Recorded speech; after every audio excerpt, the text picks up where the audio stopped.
അപ്പൊ കഴിഞ്ഞ ദിവസം റിപ്പോർട്ടർ ചാനലിലത്തെ മീറ്റ് ദി എഡിറ്റേഴ്സിൽ നടന്ന ഒരു സംഭവമാണ്, ഒന്ന് കണ്ടുനോക്കിയേ. വാർത്തയെടുത്ത് സ്മൃതി സ്വയം കുടുങ്ങിയ പാടില്ലായിരുന്നു.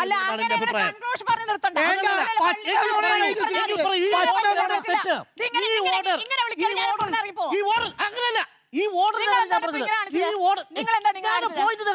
ഞാൻ സ്മൃതിയല്ല, ആ സ്മൃതിയുടെ ആർഗ്യുമെന്റിനെ ഞാൻ പറയുന്നത്. സ്മൃതി ഇപ്പൊ പറഞ്ഞു.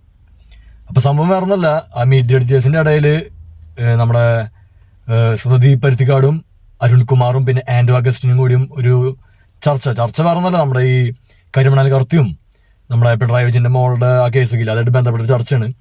അപ്പൊ അതിന്റെ ഇടയിൽ നടന്ന സംഭവമാണ്. അതില് ഓഫ് കോഴ്സ് ഈ പറഞ്ഞ പോലെ റേറ്റിങ്ങിന് വേണ്ടിയാണ്, അത് എല്ലാവർക്കും അറിയാം. ഇപ്പൊ അരുൺകുമാറും ആൻഡോ അഗസ്റ്റിനും കൂടിയും സ്മൃതിനെ ഒന്ന് പിരികേറ്റി പ്രവോക്ക് ചെയ്തു. അപ്പോൾ സ്മൃതി പ്രവോക്കഡായി.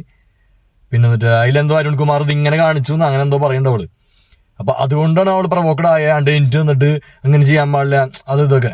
ഓഫ് കോഴ്സ് അതൊക്കെ അവരുടെ കാര്യം, അതൊന്നും നമുക്ക് ഇടപെടേണ്ട കാര്യമില്ല. അപ്പൊ അതില് ഇതിന്റെ രാഷ്ട്രീയ പശ്ചാത്തലം നോക്കി കഴിഞ്ഞാൽ ആൻഡോ അഗസ്റ്റിനും അരുൺകുമാറും CPM അനുകൂല സ്റ്റാൻഡാണ് ഇപ്പോൾ എടുക്കാറ്. സ്മൃതി ആണെങ്കിൽ കോൺഗ്രസ് അനുകൂല സ്റ്റാൻഡും. ഇപ്പൊ റിപ്പോർട്ടർ ചാനൽ എന്ന് വെച്ചാൽ ഒരു CPM അനുകൂല ചാനലാണ്, ഓഫ് കോഴ്സ് എല്ലാവർക്കും അറിയാതെ. അപ്പൊ എനിക്ക് പറയാനുള്ളത് റിപ്പോർട്ടർ ചാനലോടാണ്, വേറെ ഒന്നല്ല. ഇത്രയ്ക്കും ലോക്കലായിട്ടുള്ളൊരു പ്രവർത്തനമായിട്ട് മാധ്യമ പ്രവർത്തനം മാറ്റരുത്. കാരണം വെച്ച് കഴിഞ്ഞാൽ ഇപ്പൊ റേറ്റിംഗ് വേണം, അല്ലെങ്കിൽ ഇപ്പോൾ നിങ്ങൾക്ക് വളരെ ഇമ്പോർട്ടൻസ് ഉണ്ട്. നമ്മുടെ ഇപ്പോൾ ഒരു ഇടതുപക്ഷ രാഷ്ട്രീയത്തിന് റിപ്പോർട്ടർ ചാനൽ ഭയങ്കര ഇമ്പോർട്ടൻറ്റ്. കാരണം കൈരളി എന്ന് വെച്ച് കഴിഞ്ഞാൽ അത്രയ്ക്കൊരു വ്യൂസോ അല്ലെങ്കിൽ റേറ്റിംഗിലൊന്നും ടോപ്പിലുള്ള ആൾക്കാരില്ല, അത്ര അധികം ആൾക്കാർ കാണില്ല. അത് ഈ പാർട്ടിയിൽ ബന്ധമുള്ള ആൾക്കാർ മാത്രം അത് കാണുള്ളൂ. അപ്പൊ റിപ്പോർട്ടറിന് ശരിക്കും CPMന്റെ രാഷ്ട്രീയത്തിന് ഭയങ്കര ഇമ്പോർട്ടൻസ് ഉള്ള ഒരു ചാനലാണ്. അപ്പൊ ഇങ്ങനെ ആൾക്കാരെ വെറുപ്പിച്ച് അതുകൊണ്ട് ഇല്ലാണ്ടാക്കരുത്. പറഞ്ഞ മനസ്സിലായി. ഇപ്പോൾ BJPക്ക് ആയാലും കോൺഗ്രസിന് ശരിക്കും മാധ്യമ സപ്പോർട്ട് ഉണ്ട്, CPMന് അത്രയും മാധ്യമ സപ്പോർട്ട് ഓൺലൈനിൽ പിന്നെ ഉണ്ടെങ്കിലും അല്ലാണ്ട് മാധ്യമത്തിൽ വേറെ സപ്പോർട്ടൊന്നും കാര്യമായിട്ടില്ല. അപ്പോൾ റിപ്പോർട്ടർ നല്ല സപ്പോർട്ട് കഴിഞ്ഞ പ്രാവശ്യം ഉണ്ടായിരുന്നു. അപ്പോൾ അതുകൊണ്ടൊക്കെയാണ് ഇത്രയെങ്കിലും പിടിച്ചിക്കാൻ പറ്റിയത് CPMന്.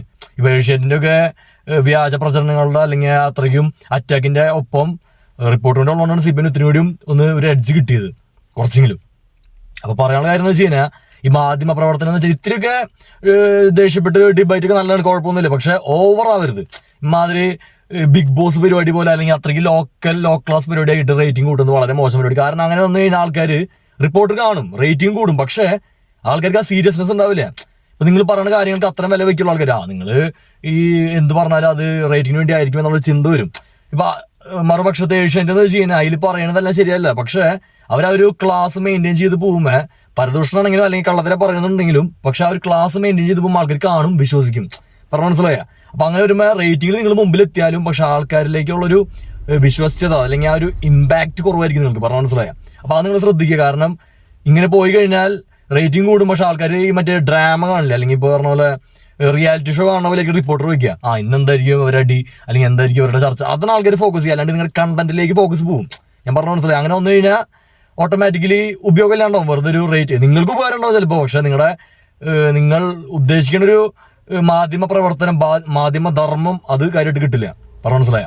പിന്നെ എനിക്ക് പറയാനുള്ളത്, ഇപ്പൊ ഇതിന്റെ അടിയിൽ ആൾക്കാർ കമന്റ് ചെയ്യും ഏഷ്യാനെറ്റ് ഒക്കെ എന്തൊരു ഭേദം, ക്ലാസ് ഉണ്ട്, അല്ലെങ്കിൽ റിപ്പോർട്ടർ ഭയങ്കര മോശം, ഒരു കാര്യമില്ലാത്ത ചാനൽ. നിങ്ങൾ റിപ്പോർട്ടർ അധിക്ഷേപിക്കുന്ന ഒരു വിഭാഗമുണ്ട്. അപ്പൊ അവരോട് എനിക്ക് പറയാനുള്ള കാര്യം എന്ന് വെച്ച് കഴിഞ്ഞാൽ രണ്ടു വശം നമ്മൾ പറയണല്ലോ.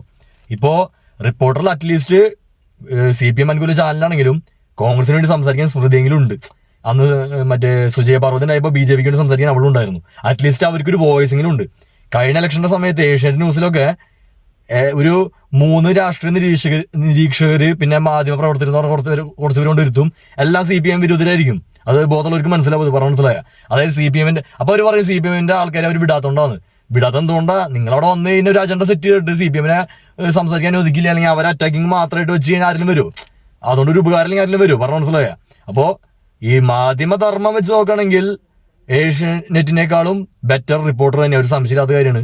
അതായത് അവര് ഒരു പരിധി വരെ CPM അനുകൂല ചാനലാണെന്ന് എല്ലാവർക്കും അറിയാം. അവര് വേറെ ആക്ട് ചെയ്യുന്നില്ല. ഇപ്പൊ ഏഷ്യാനെറ്റ് എന്ന് വെച്ച് കഴിഞ്ഞാൽ കോൺഗ്രസിനെ സപ്പോർട്ട് ചെയ്ത് CPMനെ അറ്റാക്ക് ചെയ്യും, പക്ഷെ അവർ സൈലന്റ് അജണ്ട എന്ന് വെച്ച് കഴിഞ്ഞാൽ BJPയെ വളർത്തുക എന്നുള്ളതാണ് എല്ലാവർക്കും അറിയാം. കാരണം BJPയുടെ സംസ്ഥാന അധ്യക്ഷന്റെ കീഴിലുള്ള ചാനലാണ് ഏഷ്യാനെറ്റ്, ജുപ്പിറ്റർ ക്യാപിറ്റലിന്റെ.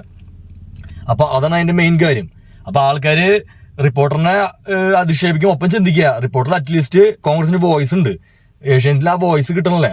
പറഞ്ഞ മനസ്സിലായി? അപ്പോൾ ഒരു പരിധി വരെ മാധ്യമ ധർമ്മം കീപ്പ് ചെയ്യുന്നത് റിപ്പോർട്ടറാണ്. പക്ഷെ ഇവരുടെ ഒരു നിലവാരം വളരെ മോശം. റേറ്റിംഗിന് വേണ്ടി എന്തും ചെയ്യുന്നുള്ളൊരു ആ ഒരു പരിപാടി മാറ്റണം. അല്ലെങ്കിൽ അത് എന്താ പറയുക, കണ്ടന്റിലേക്കുള്ള ഫോക്കസ് ആൾക്കാർ പോയിട്ട് വെറും ഡ്രാമയായിട്ട് മാത്രം കാണുള്ളൂ. പറഞ്ഞ മനസ്സിലായ?